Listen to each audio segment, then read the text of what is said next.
Arsenal 3, Kairat 2. And if I am being strictly honest, yeah, it's a win. And it wasn't a greatly important game per se. It was a win. It's guaranteed us first place, and that's great. We've ended first place in the Champions League table, and who doesn't want to end there? But in a way, it still feels like a bit of a letdown because I'm still seeing very similar problems. Let's put it this way, right? When we started the game, from start to finish, we were by far and away the dominant team. I don't think anyone can argue that. Um, and when we get our first goal from Gyökeres, which again, I'm always happy to see a Gyökeres goal. It just feels like he's found something now. Maybe not quite at the level we need him to be, but something.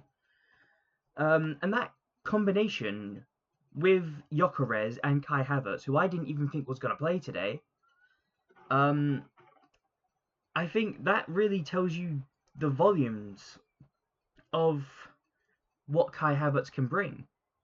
And of course, Kai Havertz himself bagging a goal. I think it's his first time back at the Emirates Stadium this season, and he bags a goal. Brilliant. I'm so happy for him. I really am. But we get that, and then we concede a penalty, which I haven't looked back at, but it did look like a penalty. It looked like he pulled him back. And then after that, we go 2-1. And I don't recall when we go 3-1, but we go 3-1 at one point.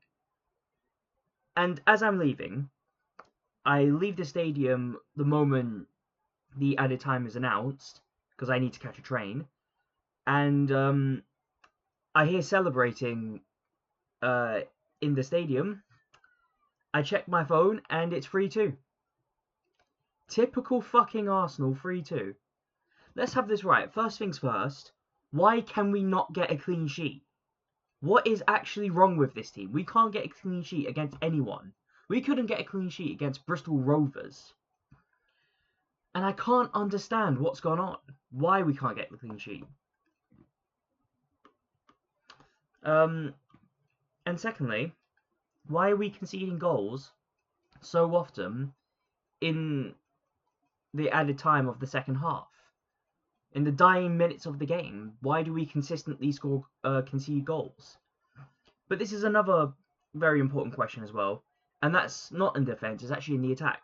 Why can't we put the ball in the back of the net? You look at that game, and let me bring the stats up to you actually. 3 goals to their 2, of course, 25 shots to their 4, 11 shots on target compared to their 2, and both times they had shots on target they scored. 65% possession compared to their 35. 514 successful passes compared to their 211. The only stat that they really don't... Oh yeah, of course we've got 11 corners to their 0. The only stat that this is showing that they dominated us on was long passes, 61 to our 24. But other than that, we were by far and away dominant, and that scoreline, that should have been a cricket scoreline. Nowhere. We were by far and away the better side. No one can debate that. And yet we've still made it look respectable. We've made the game look close. And we do it every single time. And it is worrying me. Even if this is only Kairat, even if this game wasn't necessarily important, we have a lot of important games coming up. Especially against Leeds. Leeds are a good side. And we've got to play them next. And look, if I'm being honest, I need to double check my statement there. Yeah, Leeds.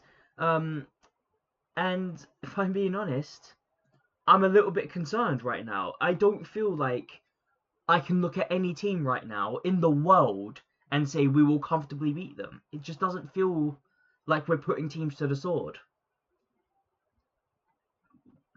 And we should be doing that. It's what we should be doing. That's what title winners do. I'm going to bring up the teams here 1 second. But there's a lot of other questions to be had as well. Let's start with Martin Odegaard. Because when Martin Odegaard came on, it felt like we just reverted back to the same kind of tactic, backwards, sideways. And it was like every plan just dried up. I mean, look, it was a poor performance from Odegaard in general, I do believe, and I think we have to start considering the captain armband now. And I do genuinely think it is now time to give that captain's armband to Declan Rice and see what Declan Rice can do on the ball. But in general, there's a lot of players that just I thought played kind of well and were really unlucky to have that game look that close as it did. And again, bear in mind, I didn't see the last goal of the game. I was away and I didn't get time to watch the highlights. So forgive me if someone's made a horrible mistake and I've missed it. But we'll go into player ratings now, and starting in goal is going to be Kepa. Now Kepa didn't have a horrible game at all. Of course, he let 2 goals in. One was a penalty, and I can't really have a go at him for a penalty. Again, I haven't seen the second one. I'm told it's a header. And headers are quite difficult to deal with if placed in the correct area. So I'm going to give him the benefit of the doubt. Other than that, however, had a very comfortable game. Kepa, I will give him a 7. I think Kepa, as I say, had a very comfortable game. I don't have any real complaints with him. Ben White, our captain for the day. It was interesting to see Ben White be the captain, but I thought we played well when he was captain, if I'm honest. And of course, he did get an assist as well. And overall, it wasn't so much what he did defensively as it was attacking wise. I'm going to give Ben White a 7.5. Christian Mosquera, same kind of thing with Ben White. Didn't really have a lot to do defensively. However, I think he made like one big mistake that could have cost us if it was a better side. But ultimately, it came out to nothing, so I'll let it slide. Christian Mosquera, I'm going to give a 7. Ricardo Calafiori, not a good day in the office for him. I understand he's just coming back from injury, and I'm going to hold it against him for a while. But Calafiori, he gave away the penalty. He got a booking for it. And he was struggling quite badly, I do think, in general. So Calafiori, I think he was probably the worst starting 11 performance. And I'm sorry, Calafiori. I understand you're back from injury. And I think he just needs a bit of time right now. He needs a bit of time to readjust. Calafiori, I'm going to give a 4. I think it was a poor performance from him. But I know I can expect better. Miles Lewis-Skelly. Thing is with Miles Lewis-Skelly, when we needed him in the back, he wasn't there. And I keep saying it, he's not an attacker, he's a midfielder. So, every time that they did go forward, it felt like we were missing a defender there and they were finding space. And that's my big concern for someone who's meant to be playing left back. But he's out of position now, we have to say it as it is. He's a midfielder, put him in the midfield. Give us a defender, a proper backup left back, and put Miles Lewis-Skelly in the midfield. Lewis-Skelly, I will give a 6. I'm not going to be too harsh with him. Kai Havertz, he got a goal, he got an assist. He also did come off at the half time. I do hope that's just Arteta managing his minutes, because I don't want to be too concerned about his injury, which I've already told could be ending his career at Arsenal. I do hope that's not the case. I think Kai Havertz just brings too much to the table. I think he's started to really make something here at Arsenal. Yeah, but for the time that he played, I'm going to give him an 8, and he is my man of the match. Christian Norgard, another solid performance from him. Solid central defensive midfield performance. Can't think of anything else to really say. I'll give him a 7. Eberechi Eze. I actually think Eze had a decent game. And I think Eze has to start starting now. He has to start against Leeds. He has to start against Chelsea.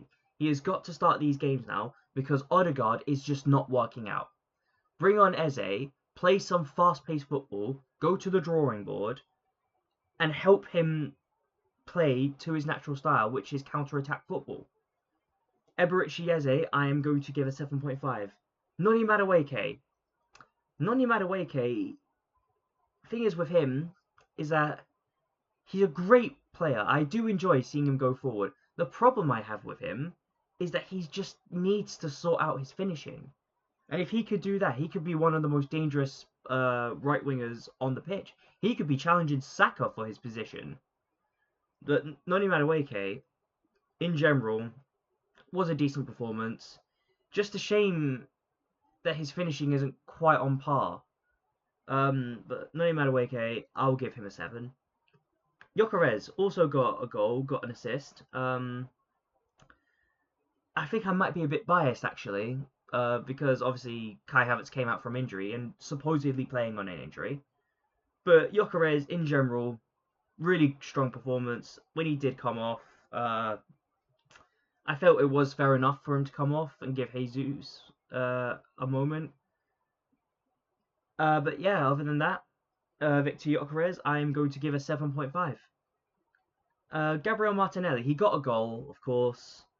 And he did cause a lot of problems when he was running down the left wing. He found a lot of space there as well. I think that's where his pace really shined. I will give him a 7.5. Mikel Arteta, I think the substitutions he made make sense. Obviously, he didn't want to risk Timber or Saliba. And obviously, I was told that there was a knock there. And it was also good to see a few youngsters come in and get an opportunity. Mikel Arteta, the only thing I would have said is I probably wouldn't have brought on Odegaard.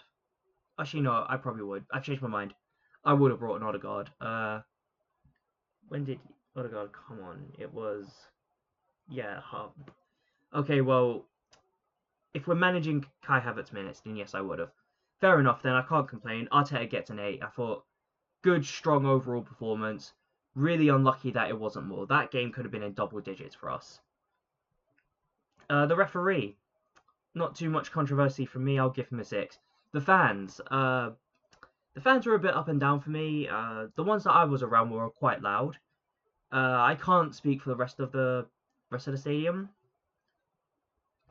But in general, decent atmosphere. I'll give the fans an 8.